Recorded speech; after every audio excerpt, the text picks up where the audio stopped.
So happy April Fool's, being 1st of April around the world, and of course we've got a feedback video for you this week. That's right. Yeah.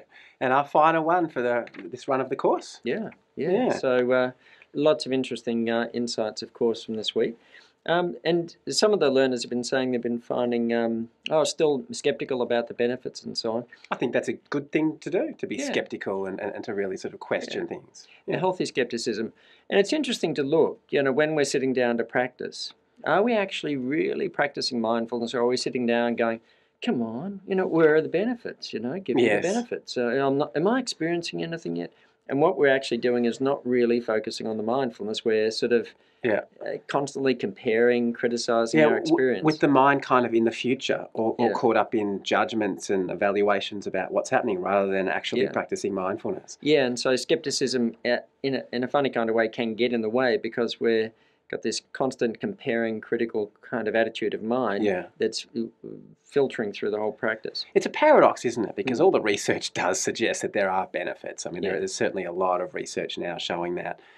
And a lot of people come to mindfulness wanting to get something from it, to be less stressed or more productive or to help with their mental health or whatever it is.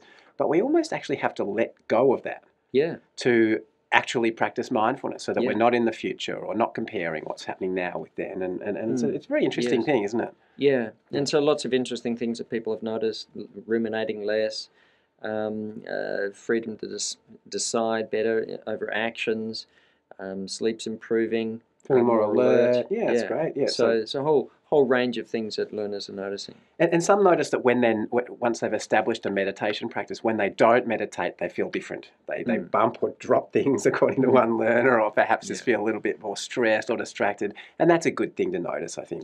Once you reach that tipping point and there's some momentum in the practice, to take a day off, the day is just not quite as good. Yeah.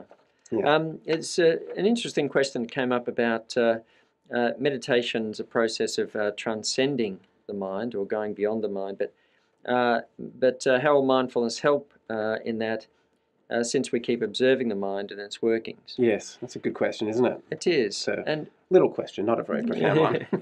Yeah, so in a sense the transcending of the mind, if it depends on what we mean by that.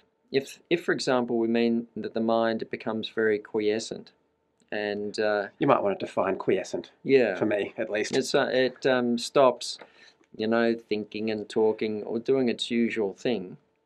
Then we might have a sense of very deep and profound stillness.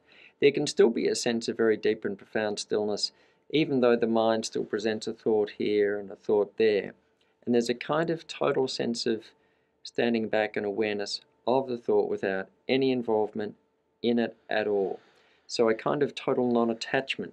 And if we mean by that, there's a kind of that we're not affected by the mind, even though the mind might think. And in mindfulness, we do notice if thoughts arise. We're not necessarily going with the thoughts, but we're in a sense totally standing back and impartial to the thoughts. And recognizing that they're just things that are happening in the mind, and perhaps we're not our thoughts. Yeah. The way I like to meditate these days, I really love those choiceless awareness practices. And I just like to sort of stop, just sit and not try to control anything and allow everything to be as it is. And then I just get really interested, what is it that's aware right now? Sort of turning the awareness back on itself. And that's I don't know if I'd call it transcending anything, but that's certainly a very interesting experience and quite an interesting inquiry as well. I love that one. Yeah. And it's certainly, for mindfulness, not about being in the mind all the time, although we do develop the capacity to choose which thoughts to give attention to and which ones to leave alone. Yes. I mean, the mind doesn't become a totally redundant piece of instrument or anything. It's but something we can use better as an instrument. What do they say? A very good tool, but not such a good master, perhaps. Yeah. The mind. Yeah. Mindful eating was really popular too, as people continued exploring informal practice. Yeah. And there were some really good sort of comments about, really enjoying things more, whether it was just a meal or eating a chocolate and really enjoying that, really savouring food, at least the first mouthful or the last mouthful, if not the whole meal. Yeah. I think it's really interesting. And of course, mindful eating is, broadly speaking, it really includes noticing the signals the body's giving us. Are we actually hungry, or are we eating because we're stressed or emotional, and learning to distinguish those things just by paying attention. Yeah. To savour each mouthful, perhaps to notice the effect that the food has on us afterwards, so that we can start to notice if we're eating things that are actually good for our bodies. So it's quite a broad topic, really. Yeah. And if we're doing a mindful eating meditation, as it were, taking one grape and taking a whole hour over it, for example. I mean, that's not a kind of a usual form of eating. And we can eat mindfully, but it doesn't have to be slow like that. Yeah. You know, taking forever to choose something. So we can be eating mindfully, you know, which means to taste the food, to experience the experience of eating. But it doesn't have to be slow. Yeah. In fact, if we've got the idea that being mindful means always being slow, no, then we're going to miss the point. Yeah. You know, of an elite athlete who's working, you know, incredible precision and speed on the court. Yeah. But they're doing it very mindfully. But the attention's so... Yeah, or a Formula One driver or a professional skydiver, I imagine, is probably pretty in the moment as well. Yeah, imagine a Formula One driver said, I took up mindfulness and I don't get out of second gear these days. It's like, I don't think that's going to go down well with So the mindful eating practice in this course was like an exercise or even an eating meditation. But perhaps we want to just think about bringing 5 or 10% more mindfulness to all of our meals, just to perhaps savor them, notice what signals the body's giving us, doing things like that. And movement as well. Mindful movement, I mean, anything that we do can be a mindfulness practice. We can either do it unmindfully or mindfully. Yeah. And so, and things like moving around, because we spend so much of our day moving, eating, doing things like that. So to bring some mindfulness to that, which just means to pay attention and fully engage in that activity, it's a great way of practicing mindfulness. Yeah. Maybe not get so injured as well on the sporting field if we're actually paying attention. Yeah. And what about emotions? A lot of questions around that as well. Yeah. Yeah, and look, noticing that this is not easy. I mean, it's the principles are simple, but it's not easy. And even if we're just aware of the impact of holding on, we're more aware of the presence of non-acceptance. Even if we don't feel like we're fully accepting, that's all right. We can still bring, paradoxically, acceptance to the fact that there's non-acceptance. Yes. You know, it's just noticing resistance, and it's just like being gentle with that. So, and especially with things that are deeply entrenched, it takes time. Yeah. And if we're just becoming more aware of what's currently there and how it may not always be serving us well, then that's a sign of progress. But just learning to recognise and sit with emotions, I think, is also such a powerful thing, isn't it? Especially in something like bereavement. Well, that's the black belt mindfulness challenge right there, isn't it? I mean, strong emotions like that are super hard just to be with. Yeah. But if we maybe practice with the less intense emotions, just learning to sit with it as a felt experience in the body, to notice and let go of the stories that go along with it, so that we're not just getting stuck in that emotion. I think that's a pretty healthy way to be with an emotion. Yes, that's right. Yeah. And then, of course, continuing post-course. I mean, this being the week 4 and final feedback video of this particular run of the course, a lot of learners are sort of noting, this is just the beginning of a journey, really. It's certainly not, mindfulness, tick, okay, done that, what's the next course?